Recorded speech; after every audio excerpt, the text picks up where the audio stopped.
நம் பள்ளி இயக்குனர் அவர்களுக்கும் நம் பள்ளியை வழிநடத்தும் நம் முதல்வருக்கும் இருபால் ஆசிரியருக்கும் எங்களை சிறந்த மாணவர்களாக தேர்ந்தெடுத்த எங்கள் தமிழ் ஐயாவிற்கும் மாணவ செல்வங்களுக்கும் வணக்கத்தை கூறி இந்த பட்டிமன்றத்தை தொடங்குகிறேன். அனைவருக்கும் வணக்கம். பண்பாட்டிற்கு சிறந்தது கிராமமா நகரமா என இரு அணிகள் வாதிட இருக்கிறார்கள்.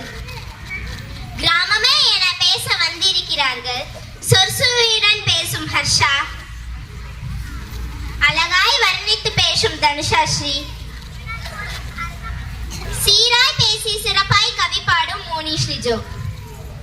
நகரமே என பேச வந்திருக்கிறார்கள் பேச்சில் அசத்தும் பிரகதி, லட்டுமாறி பேசும் லாவண்யா ரூபா, குண்டக்க மண்டக்க பேசும் சர்வேஸ்வரன்,